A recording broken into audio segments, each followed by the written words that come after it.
Hi, and welcome to day 5 of this 5-day series on the basics of music reading.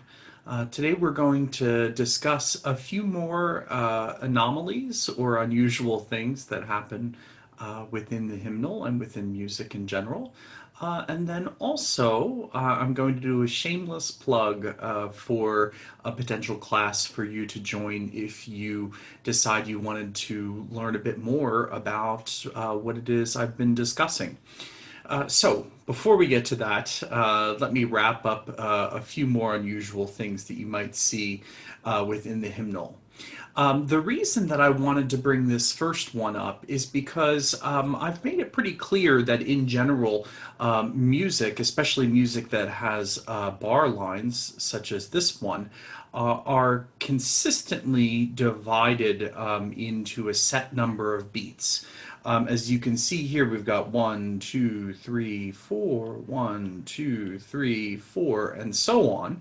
However, there are some times when you might see, look at the end here, it only has a dotted half note. Remember, the dot adds half of the value of the note. So a half note is 2 beats, half of that is 1. So a dotted half note is only 3. However, you might also notice that we've got kind of one beat hanging out at the end here. Now, I'm sort of stretching the truth just a little bit because really these 3 beats at the end of this song are made up for the one beat that's at the very beginning of the song. But however, instead of posting the entire hymn, we'll just sort of pretend that it's making up for this beat. But it does sort of the same thing. If you ever see a hymn or a piece of music, it's very common to have sort of what's known as a pickup beat, or just one beat that happens before the first full measure. You'll see it made up for at the end of the piece by sort of stealing time away from there instead. Moving on, I added this one second because sometimes you have a pickup beat and other times you don't. And so these notes are a bit smaller than normal notes because just as we have these little dashes that I know that we talked about in a previous session, sometimes entire notes are optional. And for example, in this hymn that we all know pretty well, this first verse starts off, "O come," but all of the other verses are just God and sing and see.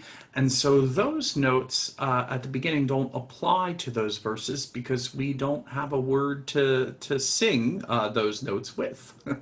So that's why they're a bit smaller. They are optional. All right, so moving on here, 2 things that I wanted to talk about with this one. The first is this word refrain, the idea that there are verses and refrains within music. Verses mean that we are going to have different words.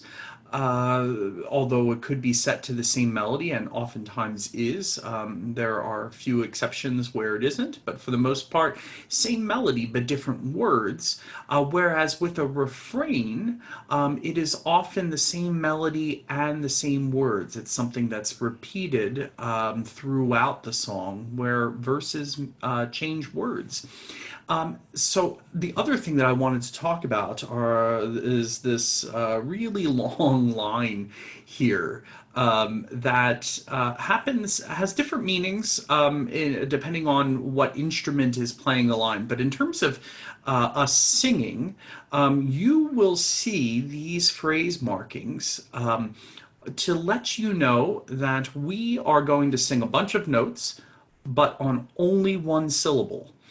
So if you notice over here, we have 2 syllables, 2 notes, no problem. However, the glaw that precedes it has an enormous amount of notes that we sing. And again, I chose this one because I'm sure that you're familiar with it. And so all of these notes get sung on one syllable. And so other than the text underneath with all of these dots to let you know to just keep singing, We also have the slur over the top, this curved line to let us know that all of these notes are included within that one syllable. The next thing I have, and full disclosure, I had to research this myself, but I saw this term burden and I wasn't quite sure what it meant. And it turns out that in 15th and 16th century English folk songs or carols, this was just another word for a refrain. Sorry, I don't know why I couldn't come up with the word all of a sudden, but it essentially means the same thing. I kind of laughingly thought, well, I guess it's a tough thing to sing if it's a burden, but it is something that keeps coming back over and over again, just like a refrain would. I knew the word that time. All right, so last, we have one of my favorite hymns up there. It's on the top of the list, and the reason that I wanted to bring this hymn up is I wanted to talk about this little moment right here. If you are only singing the melody, this right here probably won't apply to what you're doing. But if you happen to dabble in a little bit of harmony, or you just simply want to understand what's going on, if you perhaps hear people singing a little early, this right here, so we have four different voices singing: soprano, alto, tenor, and bass. And right where I drew that arrow, the lower three voices, so the three voices that are doing harmony and not the melody, come in a beat earlier than the melody does. Take a look right here. This is where the soprano, who has the melody, comes in, but everyone else comes in a beat early. And so we, and I say we because I'm a tenor, I'll sing this. Uh, we come in, we sing these words a beat earlier than the melody does. And this curved line right here ties the note over into the next measure. We couldn't put a half note in its place, even though we do sing it for two beats, because we would have too many beats in this measure. And so instead of singing it for two beats, we sing it for 1 + 1 beats, which is essentially the same thing. So that is really all I have in terms of some of the unusual things that you might see in the hymnal. And the last thing that I wanted to do, and let me delete, can I do that? I'm going to delete this right here, move these up a little bit, sound effects included. And I wanted to talk for just a minute about what I would discuss in a potential Theory 1 class that you might be interested in taking through the Academy. Throughout these 5 days, I really just wanted to impart the knowledge of how to recognize music. We didn't really talk a ton about how it works. I really just wanted you to know, if you saw something, what was expected either of you to hear or to sing, but we really didn't talk about a lot about how things work together. And that is the most important thing. So number one, I talk about how notes work together in a melody and in harmony. So melody is always thinking this way, east to west, west to east. And harmony is thinking north and south, or up and down. How these four notes, harmony is how the four notes sung or played at any given time work together to make music.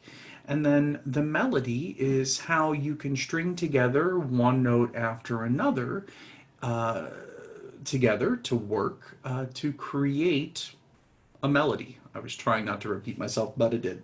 And the melody is a lot about musical scales. You might have heard that before. Do, re, mi, fa, sol.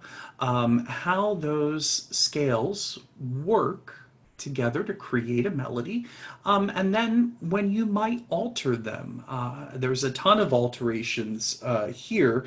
Anytime, by alterations, I mean anytime that you see, and sorry, this example is getting a little written over, anytime you see some naturals or flats, that is sort of an altering of the norm. And sometimes that happens a little bit, and sometimes it happens a lot. And knowing when and why that happens could help you enjoy more the music that you're hearing, or at least inform you more to what you're hearing. I don't think it changes your enjoyment of it at all, but you'll feel smart when you hear something and know why it's happening. And then also, we talked a little bit about rhythm, but mainly just how you see rhythm and then respond to it. But rhythm is done in a specific way in order to advance or to support the text that's used to sing. Obviously, there is music without text, and that has its own sort of language as well, too, which is pretty similar. But when we're dealing with music that has text, and especially something like this in a hymn where the text is of great importance, you are going to want to make sure, if you were to set your own hymn, that the rhythm really supported the text and brought it out. That you weren't having the text sound choppy by putting words, syllables on wrong beats. And so knowing how that works is, I think, also an important thing as well, too, or something that you might enjoy knowing while you're listening to music. And then finally, chord choices. So when I talk about harmony, harmony is all about creating what are known as chords, which is really just more than one note being played together at once, oftentimes three, sometimes four. And these different chords that you can create within a song really do one of two things. It either propels the music forward or it brings the music to a close. And you can hear that even without understanding what's going on. Often when a piece of music starts, you will start to feel like the music really come forward. And then as we get to the end of a line or the end of the hymn itself, we might feel the music kind of settle, and then it will propel again, and then it settles. And knowing how or why chords are able to do that is again another one of those things. These are all points of understanding music.